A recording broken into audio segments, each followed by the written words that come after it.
You know that little padlock you see up in your browser's address bar? Yeah, we've all been taught that means you're secure. But what if that's not, the end of the story? What if our whole idea of online trust is about to get a major upgrade? That's exactly the debate we're going to unpack today. So this whole thing really kicked off with this one accusation. The idea that a technical argument was so off base, it was actually irresponsible. I mean, in the security world, those are fighting words. It's a really serious charge. So let's get to the bottom of what's actually going on here.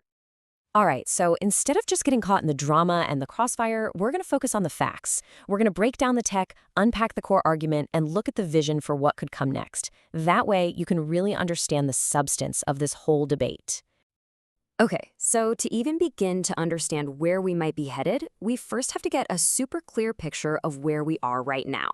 How does that little padlock icon actually do its job? Let's take a look. It all starts with this thing called TLS, or Transport Layer Security.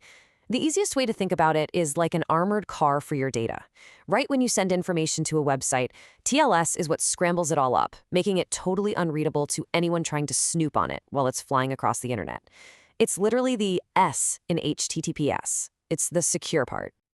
And then you've got HSTS, which takes it all a step further. HSTS is kind of like a really strict bouncer for your browser. Once you've visited a site that uses it, HSTS tells your browser, hey, listen up. From now on, we only use secure connections to get in here. No exceptions, period. It's all about enforcing that security rule every single time. So when you put them together, you get this awesome little security team. Your browser tries to connect, HTTPS steps in and demands that it be a secure connection, and then TLS jumps in and encrypts every little bit of data. It's a really powerful combo, and it's been the bedrock of web security for years. And let's be super clear here. This conversation is not an attack on these tools, not at all. They are powerful, they are absolutely essential, and they're a huge reason the internet we all use today is even possible. So if the current system is so great, what's all the fuss about? Well, that brings us to the heart of the argument, the push for a totally different kind of architecture. And look, this is the first question that pops into your head, right? Oh, so you're saying HTTPS is broken? But saying the old way is broken is just way too simple. That's not really how technology moves forward. This right here is the absolute core of the argument. It's not about fixing something that's shattered. It's about evolution. It's about looking at what we've built and asking, okay, with everything we know now, can we design something even better for the future? So where exactly can we do better? Well, the argument really zeroes in on two spots. First, our reliance on what are called trust anchors. Basically, a small handful of companies, the certificate authorities, that are in charge of verifying everyone's identity. And second, potential information leaks from the DNS system, which is basically the internet's giant address book. This slide really shows the fundamental shift in thinking. See, today, your browser trusts a website because some third-party middleman, who could be miles away, says it's okay. The decentralized model flips that completely and asks, why can't we just trust the other side directly without a middleman at all? It's a huge shift from third-party validation to direct peer-to-peer authentication. And the endgame here is pretty simple, but powerful.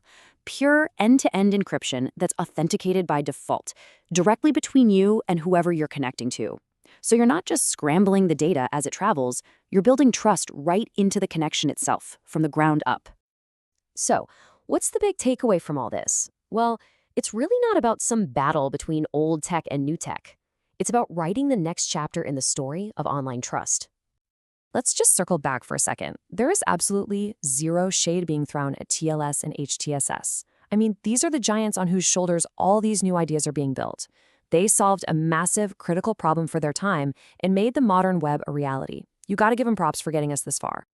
And this really is the whole thesis. This entire debate isn't about tearing down the old system.